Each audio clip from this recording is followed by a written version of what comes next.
নমস্কার, আমি গল্প পাঠে মৌ। গল্প পাঠ যদি আপনাদের ভালো লেগে থাকে তাহলে অবশ্যই চ্যানেলটিকে লাইক, শেয়ার ও সাবস্ক্রাইব করে পাশে থাকবেন এবং আপনাদের মূল্যবান মতামত কমেন্টে জানাবেন। আজকে আপনারা শুনছেন শ্রদ্ধেয় বিভূতিভূষণ বন্দ্যোপাধ্যায়ের উপন্যাস ইছামতী। নীলমণি সমাদ্দার পড়ে গিয়েছেন বিপদে। সংসার অচল হয়ে পড়েছে। ৩ আনা দর উঠে গিয়েছে ১ কাঠা চালের। তার একজন বড় মুরুব্বি ছিলেন দেওয়ান রাজারাম। রাজারামের খুন হয়ে যাওয়ার পরে নীলমণি বড় বেকায়দায় পড়ে গিয়েছেন। রাজারাম দাদা লোক বড় ভালো ছিল না, কূটবুদ্ধি সাহেবের তাবেদার, তাই করতে গিয়েই মারাও গেল। আজকাল এ কথা সবাই জানে এ অঞ্চলে। শ্যাম বাগদির মেয়ে কুসুমকে তিনি বড় সাহেবের হাতে সমর্পণ করতে গিয়েছিলেন রাতে চুপি চুপি ওকে ভুলিয়ে টুলিয়ে ধাপাধুপি দিয়ে। কুসুমকে তার বাবা ওর বাড়ি রেখে যায় তার চরিত্র শোধরাবার জন্যে। বড় সাহেব কিন্তু কুসুমকে ফেরত দিয়েছিল, ঘরে ঢুকতেও দেয়নি। রাজারামকে বলেছিল, এখন সময় অন্যরকম, প্রজাদের মধ্যে গোলমাল দেখা দিয়েছে, এখন কোনো কিছু ছুতো পেলে তারা চটে যাবে, গভর্নমেন্ট চটে যাবে। নতুন ম্যাজিস্ট্রেটটা নীলকর সাহেবদের ভালো চোখে দেখছে না, একে নিয়ে চলে যাও। কে আনতে বলেছিল একে? রাজারাম চলে আসেন।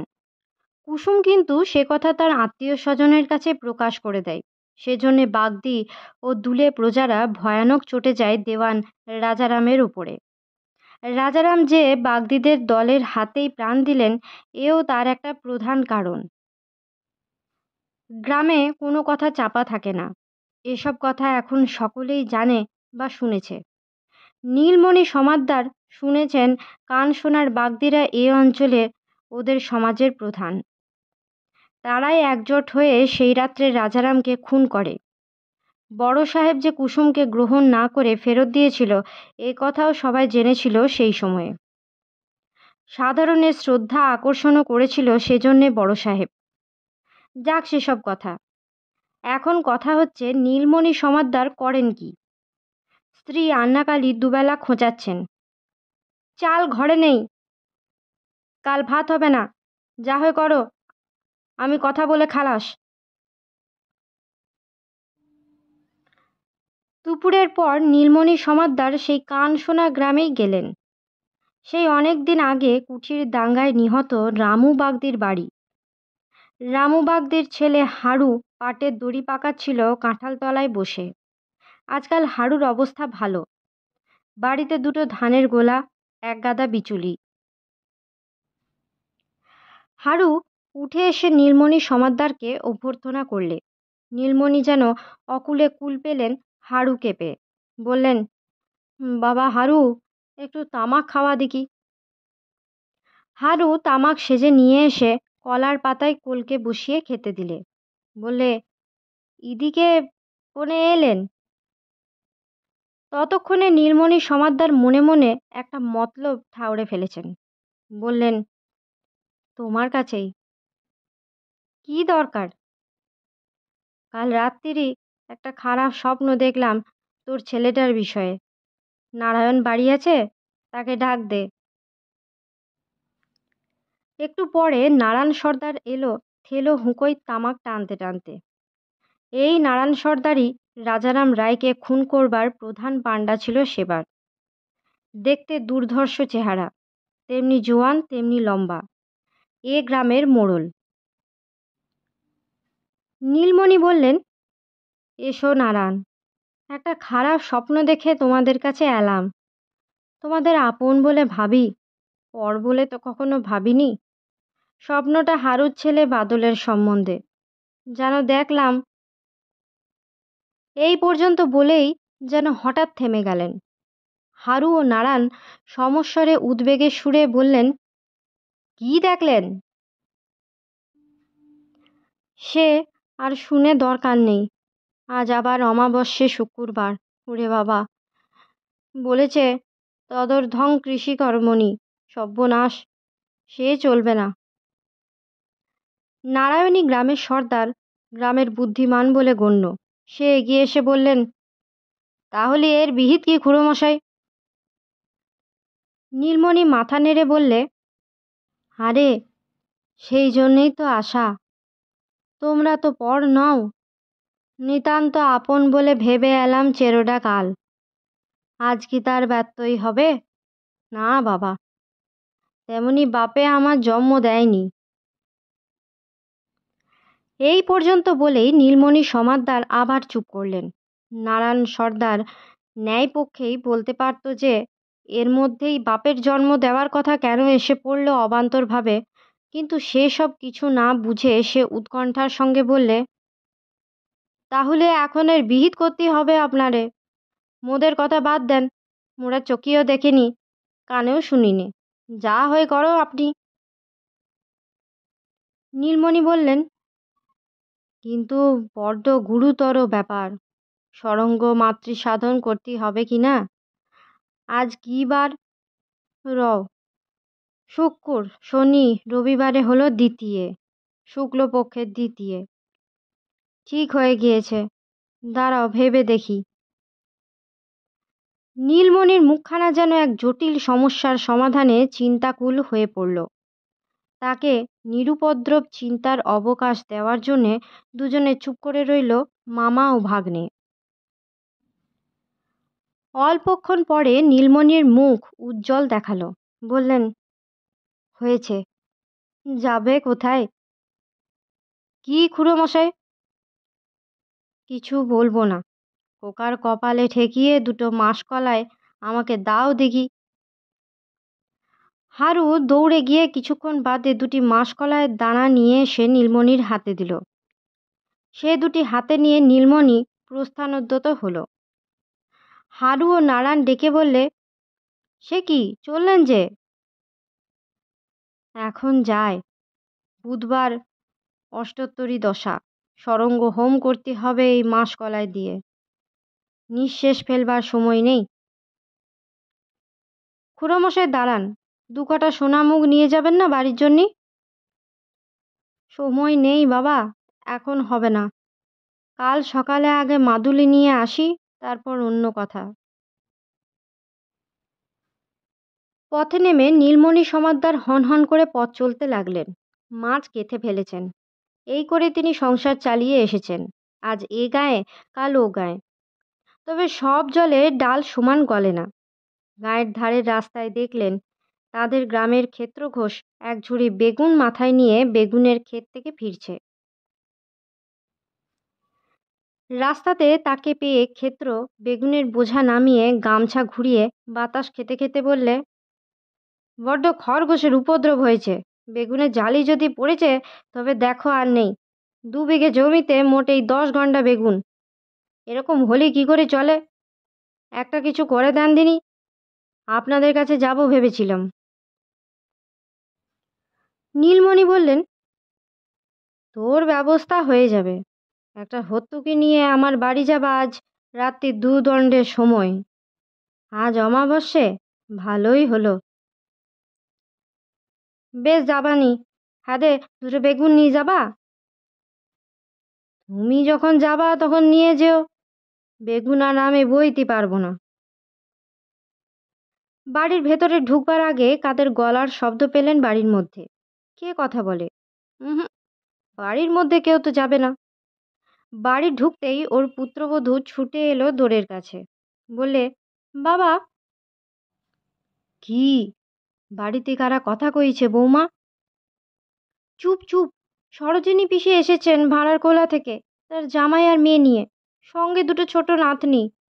মা বলে দিলেন চাল বাড়ুন তো, যা হয় করুন। আচ্ছা, বলগে সব ঠিক হয়ে যাচ্ছে। ওদের একটু জলপান দেওয়া হয়েছে? কি দিয়ে জলপান দেওয়া হবে? কি আছে ঘরে? তাই তো। আচ্ছা দেখি আমি। মণি সমাদ্দার বাড়ির বাইরের আমতলায় এসে অধীরভাবে পায়চারি করতে লাগলেন। কি করা যায় এখন? তার মাস্তুতো বোন সরোজিনীরও কি আর আসবার সময় ছিল না? আর আসার দরকারই বা কী রে বাপু, দুটো হাত বেরোবে? যত সব আপদ। কখনো একবার উদ্দেশ্য নেয় না একটা লোক পাঠিয়ে। আজ মায়া একেবারে উতলে উঠল। একটু পরেই ক্ষেত্র ঘোষ এসে হাজির হলো। তার হাতে গন্ডা পাঁচেক বেগুন দড়িতে ঝোলানো, একছড়া পাকা কলা আর এক ঘটি খেজুরের গুড়। তার হাতে সেগুলো দিয়ে ক্ষেত্র বললে, মোর নিজের গাছের গুড়, বড় ছেলে জাল দিয়ে তৈরি করেছে, সেবা করবেন। আর দুটো হত্যুকি বললেন আনতি, তাও এনেছি। তা তো হলো, আপাত ক্ষেত্তর কাঠা দুই চাল বড্ড দরকার যে। বাড়িতে কুটুম্ব এসে পড়েছেন, অথচ আমার ছেলে বাড়ি নেই। কাল আসবার সময় চাল কিনে নিয়ে আনবে, 2 মণ কথা আছে। এখন কি যে করি। তার আর কি, মুই এখনই এনে দিচ্ছি। ব্যাস, চালের ব্যবস্থা হয়ে গেল। ক্ষেত্র ঘোষ চাষি গৃহস্থ, তার সংসারে কোনো জিনিসের অভাব নেই। তখনই সে 2 কাঠা চাল নিয়ে এসে পৌঁছে দিলে ও নীলমণি সমাদ্দারের হাতে হত্যুকি দুটোও দিলে। নীলমণি হত্যুকি নিয়ে ও চাল নিয়ে বাড়ির মধ্যেই ঢুকলেন। বাইরে আসতে আধ ঘন্টা দেরি হয়ে গেল। ফিরে এসে সেই হত্যুকি দুটো ক্ষেত্র ঘোষের হাতে দিয়ে বললেন, যাও, এই হত্যুকি দুটো বেগুন ক্ষেতের পূব দিকের বেড়ার গায়ে কালা সুতো দিয়ে ঝুলিয়ে রেখে দেবা। ব্যাস, মন্ত্র দিয়ে শোধন করে দিলাম, খরগোশের বাবাও আসবে না। পরদিন সকালে কান শোনা গেলেন। একটি পুরনো মাদুলি পুত্রবধূর খুঁজে পেতে কোথা থেকে দিয়েছে। উনি সেটা শিউলি গাছের আঠা আর ধুলো দিয়ে ভর্তি করে নিয়েছেন। একটু সিঁদুর চেয়ে নিয়েছেন বাড়ি থেকে। পথে একটা বেল গাছ থেকে বেল পাতা পেড়ে সিঁদুর মাখালেন বেশ করে। হারু ও নারায়ণ উদ্বিগ্নভাবে তারই অপেক্ষায় আছে। হারুর তো রাত্রে ভালো ঘুমও হয়নি বললে। নারায়ণ সর্দার বললে, তবু তো বাড়ির মধ্যে বলতে বারণ করলেম, মেয়ে মানুষ সব কেঁদে কেটে অনর্থ বাঁধাবে। নীলমণি সমাদ্দার সিঁদুর মাখানো বেলপাতা আর মাদুলি ওর হাতে দিয়ে বললেন, তুমি গিয়ে খোকার দাদু, তুমি গিয়ে তার গলায় মাদুলি পরিয়ে দেবা আর এই বেলপাতা ছেঁচে রস খাইয়ে দেবা। কাল সারা রাত জেগে সরঙ্গ হোম করিনি, বলি না ঘুম অনেক ঘুমোবো, হারুর আমার ছেলের মতো। তার উপকারটা আগে করি, বড্ড শক্ত কাজ বাবা। এখন নিয়ে যাও, জমে ছোবে না। আমার নিজেরও একটা দুর্ভাবনা গেল বাবা। এরপর কি হলো তা অনুমান করা শক্ত নয়। হারুর কৃষাণ গুপে বাগদি, 1 ধামা আউশ চাল আর 2 কাঠা সোনামুখ মাথায় করে বয়ে দিয়ে এলো নীলমণি সমাদ্দারের বাড়ি। নীলমণির সংসার এই রকমই চলে। গয়া মেম সকালে সামনের উঠোনে ঘুঁটে দিচ্ছিল। এমন সময় দূরে প্রসন্ন আমিনকে আসতে দেখে গোবরের ঝুড়ি ফেলে কাপড় ঠিকঠাক করে নিয়ে উঠে দাঁড়ালো। প্রসন্ন চক্রবর্তী কাছে এসে বললে, কি হচ্ছে? বলে দিয়েছি না ওসব করো না গয়া। আমার দেখলি কষ্ট হয়, রাজরানী কিনা আজ ঘুঁটি করুনি। গয়া হেসে বললে, যা চিরটা কাল করতে হবে, তা যত সত্তর আরম্ভ হয় ততই ভালো। আহা, আজ তোমার মাও যদি থাকতো বেঁচে, হঠাৎ মারা গেল কিনা, মরবার বয়স আজও তা বলে হয়নি ওর। সবে অদেষ্ট খুড়োমশাই, তা নলি। গয়া ম্যাম বিষণ্ণ মুখে মাটির দিকে চেয়ে রইল। প্রসন্ন চক্রবর্তী ঘরটার দিকে চেয়ে দেখলে ভালো করে। 2খানা খড়ের ঘর, একখানাতে সাবেক আমলে রান্না হতো। হুঁশিয়ার বরদা বাগদিনী মেয়ের কুঠিতে খুব বসার প্রতিপত্তির অবসরে রান্নাঘরখানাকে বড় ঘরে দাঁড় করায় কাঁঠাল কাঠের দরজা, চৌকাঠ, জানলা বসিয়ে। এই ঘরখানাতেই এখন গয়া ম্যাম বাস করে মনে হলো, কারণ জানালা দিয়ে তক্তপোশের উপরে বিছানা দেখা যাচ্ছে। কিন্তু অন্য ঘরখানার অবস্থা খুব খারাপ। চালের খড় উড়ে গিয়েছে, ইঁদুরে মাটি তুলে ডাঁই করেছে দাওয়ায়, গোবর দিয়ে নিকোনো হয়নি। দেওয়ালে ফাটল ধরেছে। প্রসন্ন চক্রবর্তী বললে, ঘরখানার এই অবস্থা কি করে হলো? কি অবস্থা? পড়ে যায় যায় হয়েছে। গেল গেল, একা নোক আমি, কখানা ঘরে থাকবো? প্রসন্ন চক্রবর্তী কতকটা যেন আপন মনেই বললে, সাহেব টাহেব কি জানো, হাজার হাজার লোক ভিন দেশের, আমাদের সুখ দুঃখ ওরা কি বা বুঝবে? তোমারও ভুল, কেন কিছু চাইলে না সেই সময়টা? তুমি তো সব সময় শিওরে বসে থাকতে, কিছু হাত করে নিতে হয়। গয়া ম্যাম চুপ করে রইল, বোধহয় ওর চোখের জল চিকচিক করছে। প্রসন্ন চক্রবর্তী ক্ষুব্ধ কণ্ঠেই বললে, না, তোমার মতো নির্বোধ মেয়ে গয়া, আজকালকার দিনে ঝাঁট্টা মারো। এ কথা বলবার এবং এত ঝাঁঝের সঙ্গে বলবার হেতুও হচ্ছে গয়া ম্যামের ওপরে প্রসন্ন চক্রবর্তীর আন্তরিক দম। গয়ার চেয়ে সেটুকু কেউ বেশি বোঝে না। চুপ করে থাকা ছাড়া তার আর কি করবার ছিল। এমন সময় ভগীরথ বাগদির মা কোথা থেকে উঠানে পা দিয়ে বললে, আমিন বাবু না, এসো বসো। আপনার কথা আমি সব শুনলাম দাঁড়িয়ে। ঠিক কথা বলেছ। গয়ারে দুবেলা বলি, বড় সাহেব তো তোরে মেম বানিয়ে দিয়ে গেল। সবাই বললে গয়া মেমের মতো সম্পত্তি কি দিয়ে গেল তোরে? মাটা মরে গেল, ঘরে দ্বিতীয় মানুষ নেই, হাতে একটা কানা করিও নেই, কুটি সেই জমিটুকুই ভরসা। আর বছর দুটো ধান হয়েছে, তবে এখন খেয়ে বাঁচছ, নয়তো উপোস করতে হতো না আজ। এদিকে বাগদিদের সমাজে তুই অচল, তোরে নিয়ে কেউ খাবে না। তুই এখন যাবি কোথায়? ছেলেবেলায় কোলে পিঠে করেছি তোদের, কষ্ট হয়। মা নেই, আর তোরে বলবে কে? সে মাগি শুদ্ধ মনের দুঃখে মরে গেল। আমারে বলতো, দিদি, মেয়েটারে যদি একটু জ্ঞান গম্যি থাকতো, তবে মোদের ঘরে আজ হতো রাজরানী।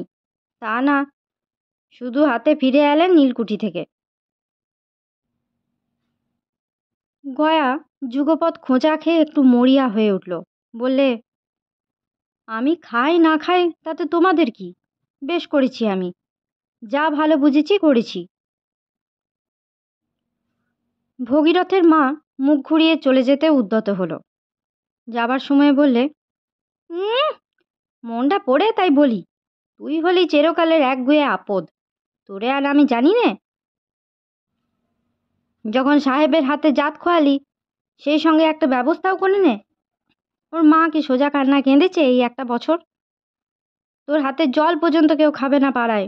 তুই অসুখ হয়ে পড়ে থাকলে এক ঘটি জল তোরে কেটা দেবে এগিয়ে? আপনি বিবেচনা করে দেখো আমিন বাবু, নীলকুঠি তো হয়ে গেল অপর লোকের, সাহেব তো পটল তুলল, এখন তোর উপায়?" প্রসন্ন চক্রবর্তী বললে, জমিটুকু যাই করে দিয়েছিলাম তবু মাথা রক্ষে, নয়তো আজ দাঁড়াবার জায়গা থাকতো না। তাও তো ভাগ দিয়ে 5 বিঘে জমির ধান মোটে পাবে। ভগীরথের মা বললে, ভাগের ধান আদায় করাও হ্যাংনামা কম বাবু, সে ওর কাজ। ও সে মেম সাহেব কিনা, ফাঁকি দিয়ে নিলি, ছেলে মানুষ তুই, কি করবি শুনি? ভগীরথের মা চলে গেল। গয়া ম্যাম প্রসন্ন চক্রবর্তীর দিকে তাকিয়ে বললে, খুড়ো মশাই কি ঝগড়া করতে এলেন? বসবেন না যাবেন? না, ঝগড়া করব কেন, মনটা বড্ড কেমন করে তোমাকে দেখে, তাই আসি। গয়া ম্যাম সাবেক দিনের মতো হাসতে লাগলো মুখে কাপড় দিয়ে। প্রসন্ন চক্রবর্তী দেখলে ওর আগের সে চেহারা আর নেই, সে নিটোল সৌন্দর্য নেই, দুঃখে কষ্টে অন্যরকম হয়ে গিয়েছে যেন। তবুও জমিটা সে দিতে পেরেছিল যে নিজের হাতে মেপে মস্ত বড় একটা কাজ হয়েছে, নইলে গয়া ম্যাম না খেয়ে মরতো আজ। প্রসন্ন চক্রবর্তী বসলো গয়া দেওয়া বেদে চেটায়, অর্থাৎ খেজুর পাতার তৈরি চেটায়। কি খাবেন? সে আবার কি? কেন খুড়োমশাই? ছোট জাত বলে দিতে পারিনি খেতি। কলা আছে, পেঁপে আছে, কেটেও দেব না। আপনি কেটে নেবেন। সকালবেলা আমার বাড়ি এসে শুধু মুখে যাবেন? সত্যি, গয়া দুটো বড় বড় পাকা কলা, একটা আস্ত পেঁপে, আধখানা নারকোল নিয়ে এসে রাখলে প্রসন্ন আমিনের সামনে। হেসে বললে, জলটা দিতে পারবো না খুড়োমশাই। তারপরে ঘরের দিকে যেতে উদ্যত হয়ে বললেন, দাঁড়ান, আর একটা জিনিস দেখাই। কি? আনছি, বসুন। খানিক পরে ঘর থেকে একখানা ছোট ছাপানো বই হাতে নিয়ে এসে প্রসন্ন আমিনের সামনে দিয়ে বললেন, দেখুন। দাঁড়ান, ও কি? একখানা দা নিয়ে আসি, বেশ করে ধুয়ে দিচ্ছি, ফল খান। শোনো শোনো, এ বই কোথায় পেলে? তোমার ঘরে বই? কি বই এখানা? দেখুন, আমি কি লেখাপড়া জানি? সেই কোবরেজ বুড়ো দিয়েছে বুঝি? পড়তে জানো না, বই দিলে কেন? দিলে, নিয়ে এলাম। কৃষ্ণের শতনাম। প্রসন্ন আমিন বিস্মিত হয়ে গেল দস্তুর মতো। গয়া ম্যামের বাড়ি ছাপানো বই, তাও নাকি কৃষ্ণের শতনাম। না, বসে বসে ফলগুলো সে খেলে দা দিয়ে কেটে। আধখানা পেঁপে গয়ার জন্য রেখে দিলে। হেসে বললে, এখানটায় আসতেই ভালো লাগে। তোমার কাছে এলে সব দুঃখ ভুলে যায় গয়া। এইসব বাজে কথা আবার বকতে শুরু করলেন? আসবেন তো আসবেন, আমি কি আসতে বারণ করেছি? তাই বলো, ঠান্ডা ঠান্ডা হোক। ভালো, ভালো হলেই ভালো। কৃষ্ণের শতনাম বই কি করবে? মাথার কাছে রেখে শুই। বাড়িতে কেউ নেই। মা থাকলেই কথা ছিল না। ভূত প্রেত অপদেবতার ভয় কেটে যায়। একা থাকি ঘরে। তা ঠিক। এদিকে পাড়া শুদ্ধ ৭০। কুটির সাহেব বেঁচে থাকতেই সবাই খোশামোদ করত। এখন রাত বিরেতে ডাকলে কেউ আসবে না। তাই ওই বইখানা দিয়েছেন বাবা। কাছে রেখে শুলি, ভয় তো থাকবে না বলে দিয়েছেন। বড্ড ভালো লোক। আজ ধান ভানতে না গেলি খাওয়া হবে না, চাল নেই। তাও কেউ ঢেকি দেয় না এ পাড়ায়। ও পাড়ায় কেনারাম সর্দারের বাড়ি যাব ধান ভানতে। তারা ভালো, যাতে বুনো বটে, কিন্তু তাদের মধ্যে মানুষেরা আছে খুড়োমশাই। প্রসন্ন চক্রবর্তী সেদিন উঠে এলো একটু বেশি বেলায়। তার মনে বড় কষ্ট হয়েছে গয়াকে দেখে। একটা মাদার গাছতলায় বসলো খানিকক্ষণ গয়েশপুরের মাঠে। গয়েশপুর হলো গয়া ম্যামদের গ্রামের নাম। শুধুই বাগদি আর কঘর জেলে ছাড়া এই গ্রামে অন্য জাতের বাসিন্দা কেউ নেই। রোদ বড্ড চড়েছে, তবু বেশ ছায়া গাছটার তলায়। প্রসন্ন ভাবলে বসে বসে, গয়া বড্ড বেকায়দায় পড়ে গিয়েছে। আজ যদি আমার হাতে পয়সা থাকতো, তবে ওরে অমন ধারা থাকতে দিতাম। যেদিকে চোখ যায় বেরোতাম দুজনে। সে সাহস আর করতে পারিনে। বয়সও হয়েছে, ঘরে ভাত নেই। গাছটায় মাদার পেকেছে নাকি? প্রসন্ন মুখ উঁচু করে তাকিয়ে দেখলে, না, পাকেনি। বিকেলের দিকে ভবানী ভাগবত পাঠ করে উঠলেন। তিনি জানেন ভাগবত অতি দুরূহ ও দুরবগাহ গ্রন্থ। যেমন এর চমৎকার কবিত্ব, তেমনি অপূর্ব এর তত্ত্ব। অনেকক্ষণ ভাগবত পাঠ করে পুঁথি বাঁধবার সময় দেখলেন ও পাড়ার নিস্তারিণী এসে উঠানে পা দিলে। নিস্তারিণী আজকাল ভবানীর সঙ্গে কথা বলে, অবশ্য এই বাড়ির মধ্যেই, বাইরে কোথাও নয়। নিস্তারিণী কাছে এসে বললে, ও ঠাকুর জামাই। এসো বৌমা, ভালো? যেমন আশীর্বাদ করেছেন, একটা কথা বলতে এলাম। কি বলো? বুড়ো কবিরাজ মশাইয়ের বাড়ি ধর্মকম্ম কথা হয়, গানও হয়। আমি যেতে পারি?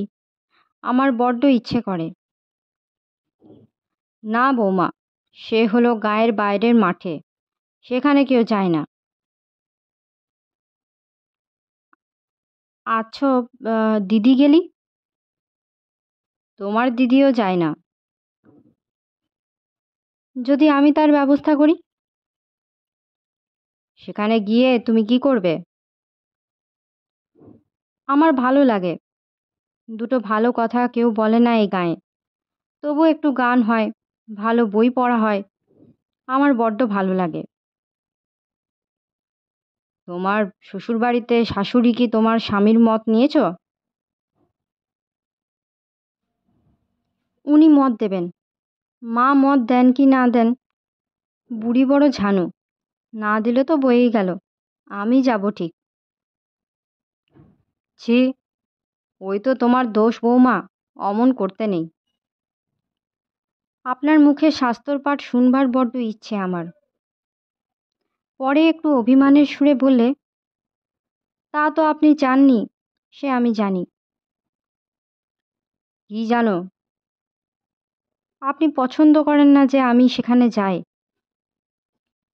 সে কথা আবার কি করে তুমি জানলে? আমি জানি। আচ্ছা, তোমার দিদি যদি কখনো যায় তবে যেও। যা মন চায় তা করা কি খারাপ? প্রশ্নটি বড় অদ্ভুত লাগলো ভবানীর। বললেন, তোমার বয়স হয়েছে বৌমা, খুব ছেলে মানুষ নও। তুমিই বোঝো, যা ভাবা যায় তা কি করা উচিত? খারাপ কাজও তো করতে পারো। পাপ হয়? হয়। তবে আর করব না। আপনি যখন বলছেন তখন সেটাই ঠিক। তুমি বুদ্ধিমতী, আমি কি তোমাকে বলবো? আপনি যা বলবেন আমার কাছে তাই খুব বড় ঠাকুরজামাই। আমি অন্য পথে পা দিতে দিতে চলে এলাম শুধু দিদির আর আপনার পরামর্শে। আপনি যা বলবেন আমার দুঃখ হলেও তাই করতে হবে, সুখ হলেও তাই করতে হবে। আমার গুরু আপনি। হুম, আমি কারো গুরু ফুরু নয় বৌমা, ওসব বাজে কথা। আপনি দো ভাজা চিঁড়ে খাবেন নারকোল কোড়া দিয়ে? কাল এনে দেবো, নতুন চিঁড়ে কুটিছি। এনো বৌমা।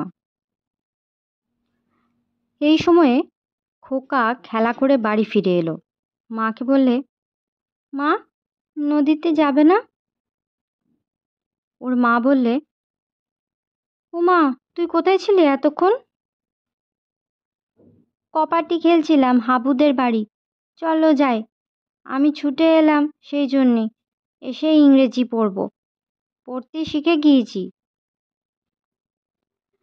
প্রায় সন্ধ্যার আগে ভবানী দুই স্ত্রী ও ছেলেকে নিয়ে নদীর ঘাটে যান। সকলেই সাঁতার দেয়, গা হাত পা ধোয়, তারপর ভগবানের উপাসনা করে।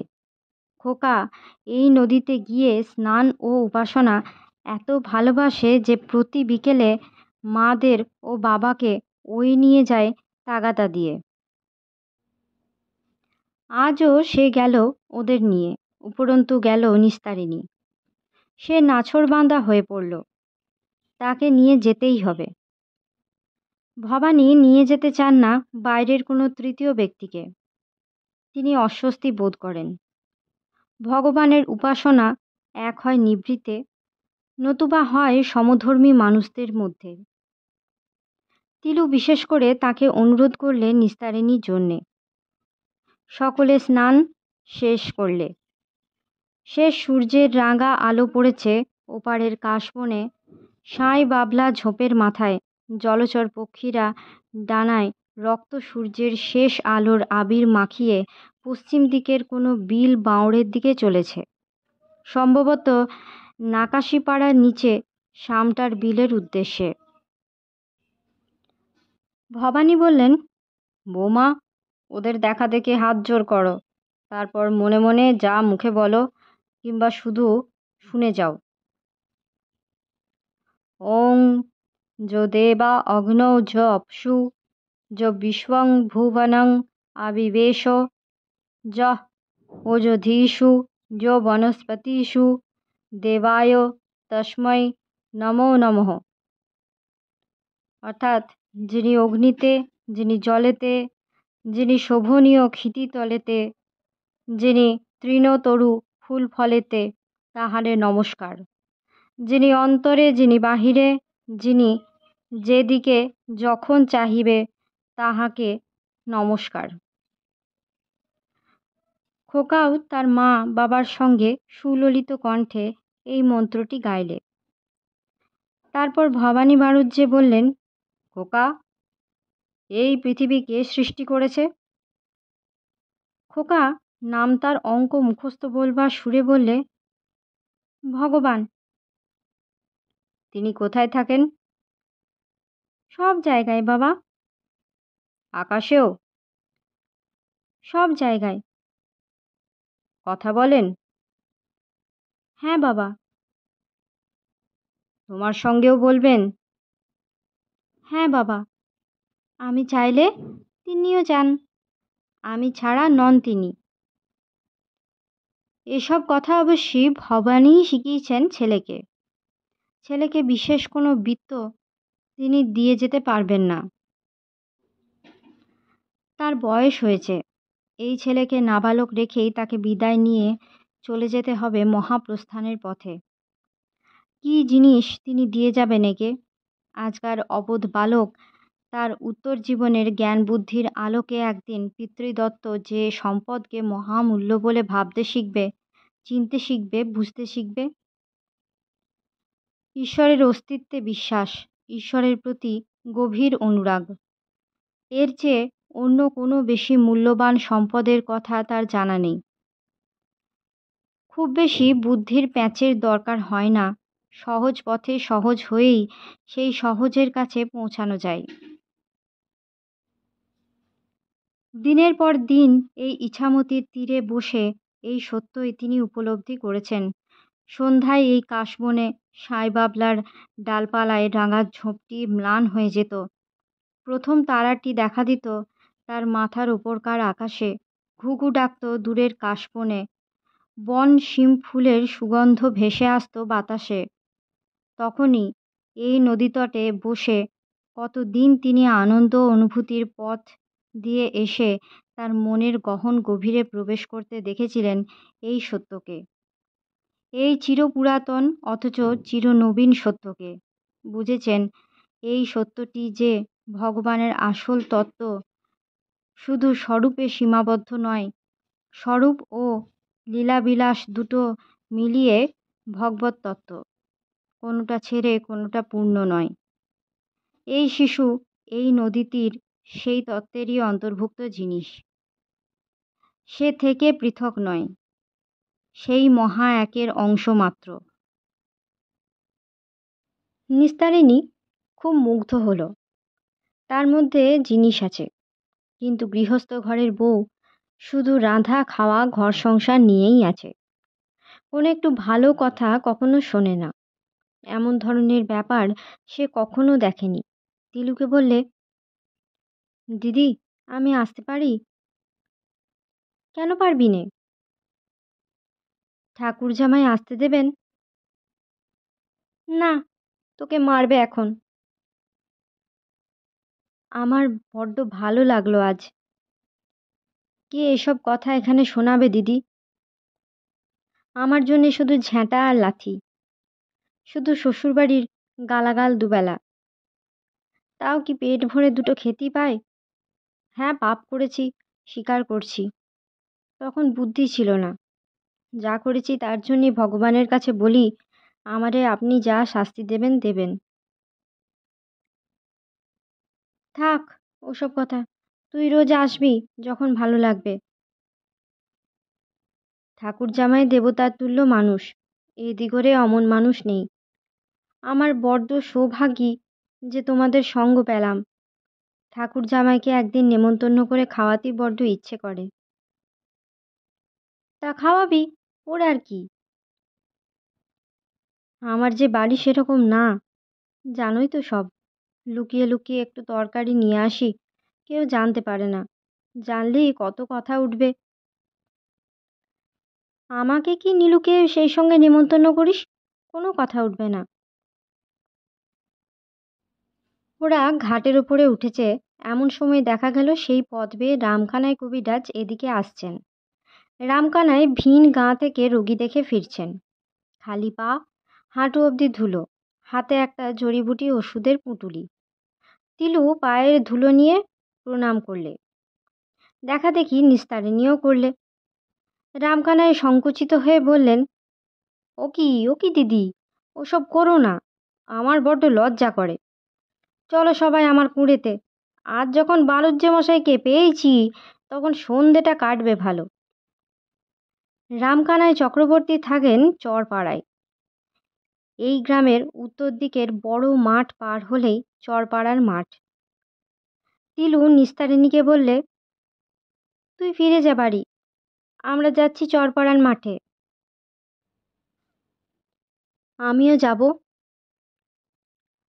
তোর বাড়িতে কেউ বকবে না?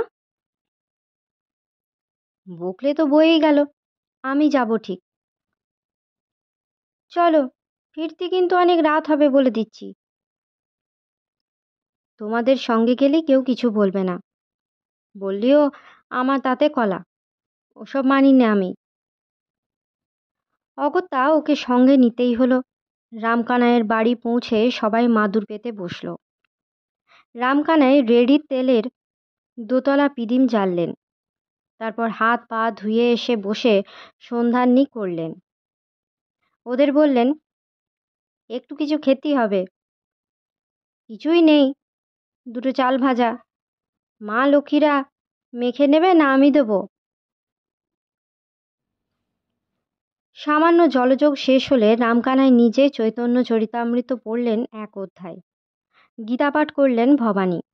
একখানা হাতের লেখা পুঁথি জলচৌকির ওপরে সযত্নে রক্ষিত দেখে ভবানী বললেন, ওটা কিসের পুঁথি, ভাগবত? না, ওখানা মাধব নিদান, আমার গুরুদেবের নিজের হাতে নকল করা পুঁথি। আয়ুর্বেদ শাস্ত্রটা যে জানতে চায় তাকে মাধব নিদান আগে পড়তে হবে।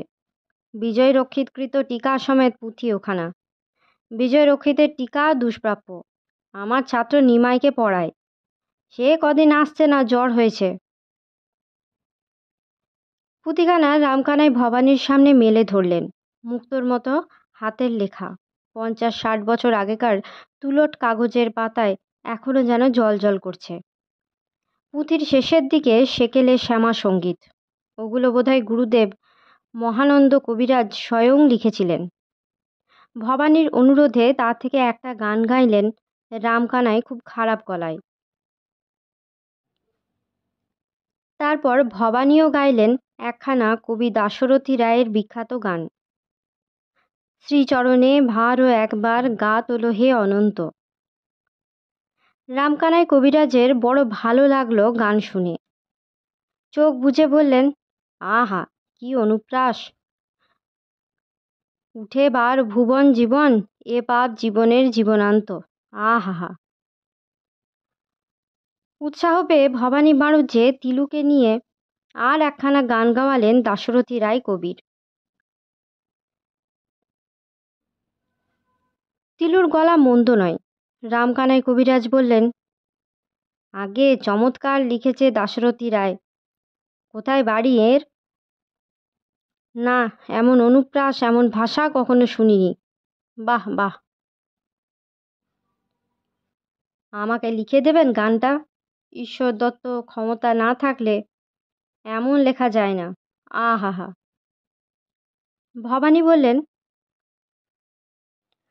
বাড়ি বর্ধমানের কাছে কোথায়? ও বছর পাঁচালি গাইতে এসেছিলেন উলোতে বাবুদের বাড়ি। এ গান আমি সেখানে শুনি, খোকার মাকে আমিই শিখিয়েছি।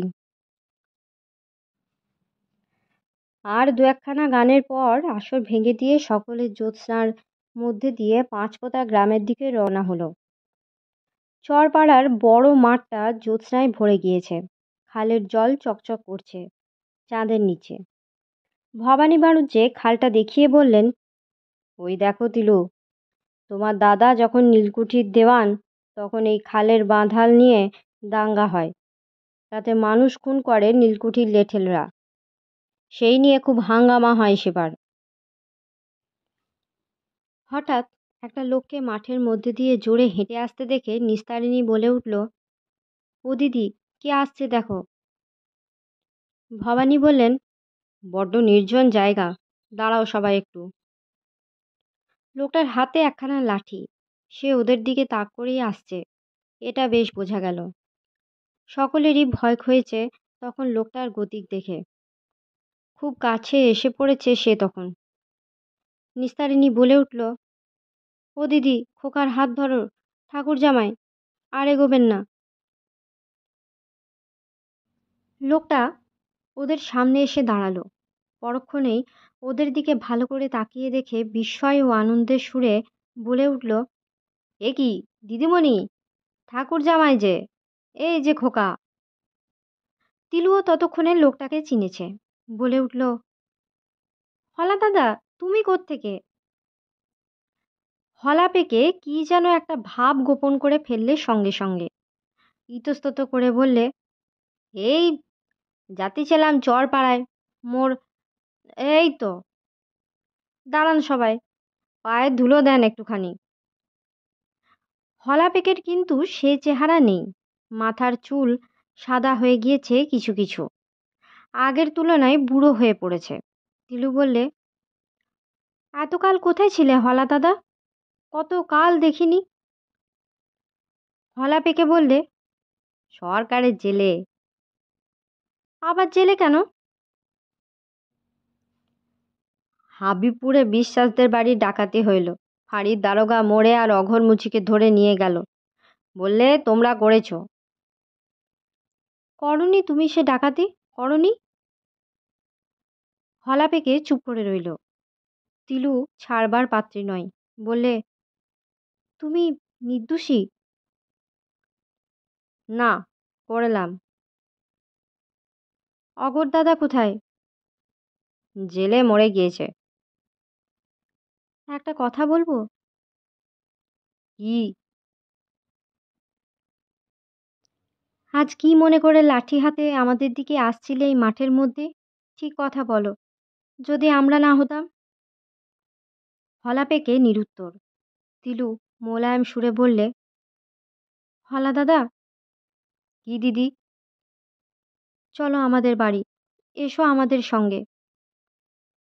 হলা পেকে যেন ব্যস্ত সমস্ত হয়ে উঠে বললে, না, এখন আর যাব না দিদি। তোমার পায়ের ধুলোর যুগ্গি নই মুই। মরে গেলি মনে রাখবা তো দাদা বলে। খোকার কাছে এসে বললে, এই যে, ও মা, এসো আমার খোকা ঠাকুর, আমার চাঁদের ঠাকুর, আমার সোনার ঠাকুর, কত বড়টা হয়েছ। আজ যে চিনা যায় না। বেঁচে থাকো, আহা বেঁচে থাকো, লেখাপড়া শেখো বাবার মতো। খোকাকে আবেগ ভরে বুকে জড়িয়ে ধরে আদর করলে হলা পেকে। তারপর আর কোনো কিছু না বলে কারো দিকে না তাকিয়ে মাঠের দিকে হন হন করে যেতে যেতে জ্যোৎস্নার মধ্যে মিলিয়ে গেল। খোকা বিস্ময়ের সুরে বললে, ও কে বাবা? আমি তো দেখিনি কখনো। আমায় আদর করলে কেন? নিস্তারিণীর বুক তখনও যেন ঢিপ ঢিপ করছিল। সে বুঝতে পেরেছে ব্যাপারটা, সবাই বুঝতে পেরেছে। নিস্তারিণী বললে, বাবা, যদি আমরা না হতাম। জনপ্রাণী নেই মাঠের মধ্যেই। সকলে আবার রওনা হলো বাড়ির দিকে। কাঠঠোকরা ডাকছে আম জামের বনে। বনমরচের ঘন ঝোপে জোনাকি জ্বলছে। বড় শিমুল গাছটায় বাদুড়ের দল ডানা ঝটপট করছে। দু চারটে নক্ষত্র এখানে ওখানে দেখা যাচ্ছে জ্যোৎস্না পড়া আকাশে। ভবানী বাড়ুজ্যে ভাবছিলেন আর একটা কথা। এই হলা পেকে খারাপ লোক, খুন রাহাজানি করে বেড়ায়, কিন্তু এর মধ্যেও সেই তিনি। এ কোন হলা পেকে? এরা খারাপ? নিস্তারিণী খারাপ? এদের বিচার কে করবে? কার আছে সে বিচারের অধিকার? এক মহা রহস্যময় মহা চৈতন্যময় শক্তি সবার অলক্ষ্যে, সবার অজ্ঞাতসারে সকলকে চালনা করে নিয়ে চলেছেন। কিলিয়ে কাঁঠাল পাকান না তিনি। যার যেটা সহজ স্বাভাবিক পথ, সেই পথেই তাকে অসীম দয়ায় চালনা করে দিয়ে যাবেন সেই পরম কারুণিক মাতৃরূপা মহাশক্তি। এই হলাপেকে, এই নিস্তারিণী, কাউকে তিনি অবহেলা করবেন না। সবাইকে তাঁর দরকার। জন্ম জন্মান্তরের অনন্ত পথহীন পথে অতি নীচ পাপীরও হাত ধরে অসীম ধৈর্যে, অসীম মমতায় তিনি স্থির লক্ষ্যে পৌঁছে দেবেন। তাঁর এই ছেলের প্রতি যে মমতা, তেমনি সেই মহাশক্তির মমতা সমুদয় জীবকুলের প্রতি। কি চমৎকার নির্ভরতার ভাব সেই মুহূর্তে ভবানী বাণিজ্যে মনের মধ্যে খুঁজে পেলেন সেই মহাশক্তির উপরে। কোনো ভয় নেই, কোনো ভয় নেই, মা ভয়। স্তনন্ধজানাং স্তনদুগ্ধ পানে মধুব্রতানাং মকরন্দ পানে। নেই কি তিনি সর্বত্র? নেই কোথায়? আজকের মতো গল্প পাঠ এই পর্যন্ত। পরবর্তী অংশ নিয়ে আসবো পরবর্তী ভিডিওতে। সকলে ভালো থাকবেন, সুস্থ থাকবেন এবং পাশে থাকবেন। নমস্কার।